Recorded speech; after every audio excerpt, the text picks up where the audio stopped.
राजस्थान में स्थानीय नगरीय स्वशासन काफी अच्छा टॉपिक है और इस टॉपिक को हम पढ़ने वाले हैं। तो इसको मैं डिस्कस करता हूं कि स्थानीय नगरीय स्वशासन, नगरीय स्वशासन से आपको समझ में आ रहा होगा कि नगर पालिका, नगर परिषद, तो यह सिस्टम राजस्थान में कब से लागू हुआ, ये चीज काफी इंपॉर्टेंट है। वन बाय वन मैं डिस्कस करूंगा, आपको हर एक चीज क्लियर हो जाएगी। तो नगरीय शासन प्रणाली जो हमारे स्टार्ट हुई थी, ये हुई थी 74वें संविधान संशोधन।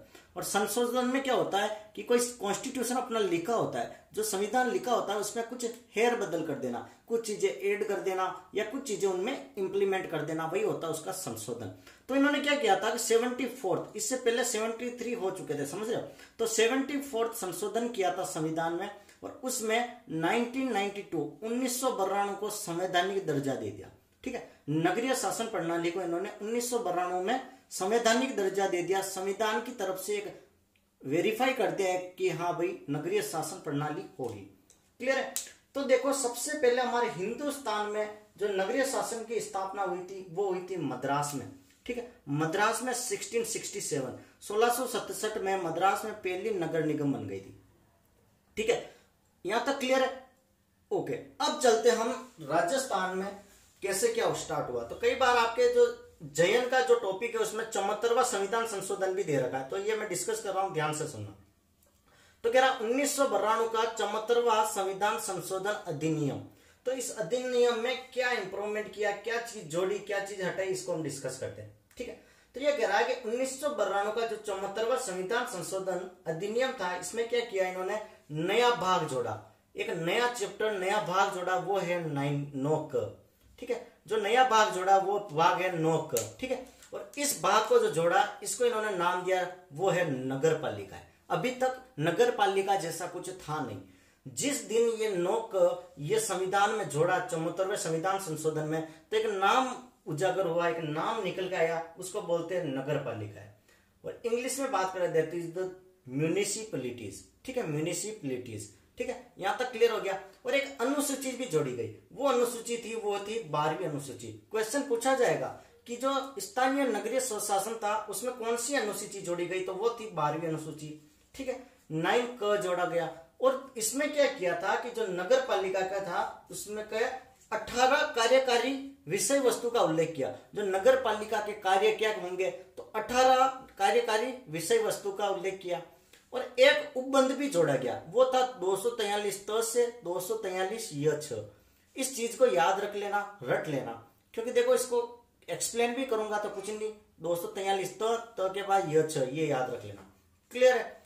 ओके, तो अब मैं बात करता हूं कि राजस्थान में पहली नगर पालिका, ये जो सिस्टम है, कब स्टार्ट हुआ। ठीक है, तो इसमें अगर मैं बात करता हूं तो सबसे पहली जो नगर पालिका है राजस्थान में वो माउंट आबू में स्टार्ट की गई।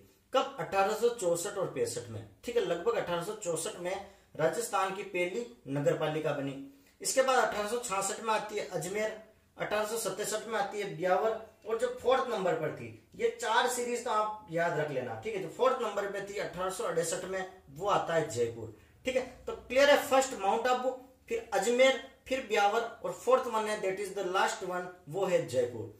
अब हम बात करेंगे कि नगरीय स्वशासन को कैसे डिवाइड किया, कैसे नगरीय स्वशासन को इन्होंने विभाजित किया। ठीक है, ध्यान से बने रहना, ध्यान से सुनना और नोट्स बनाते रहना। तो 74वां संविधान संशोधन मैंने क्लियर कर दिया। अब बात करते हैं कि राजस्थान में स्थानीय नगरीय स्वशासन की प्रणाली, ये प्रोसेस क्या होगी।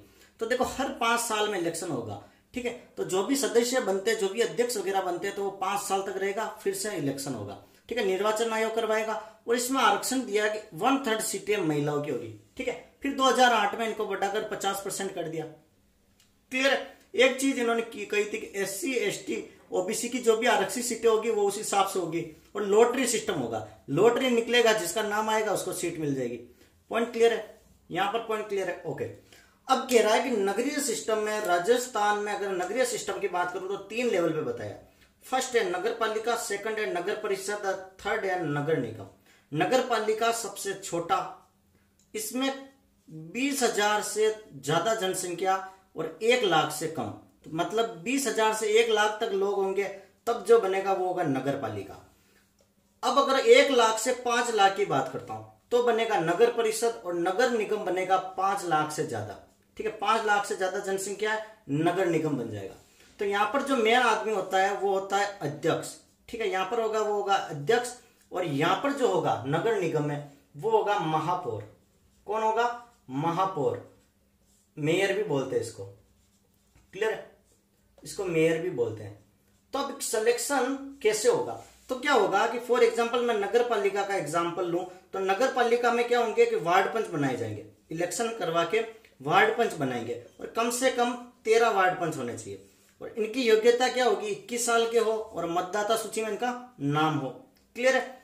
अब क्या करेंगे कि इनमें इलेक्शन होगा, वार्ड पंच बन गए, और ये वार्ड पंच अपने ही अंदर से किसी एक अध्यक्ष को चुनेंगे, ठीक है, बहुमत से, ठीक है, बहुमत से एक अध्यक्ष को चुनेंगे, वो इसकी सारी देखरेख करेगा। सेम सिस्टम नगर परिषद में भी होगा, और वही का वही सिस्टम नगर निगम में भी होगा, ठीक है। तो वार्ड पंच अपना सदस्य चुनते हैं, तो यहाँ पर तो दोनों जगह होगा, वो होगा अध्यक्ष, और नगर निगम हायर लेवल पे होगा वो होगा महापौर या मेयर।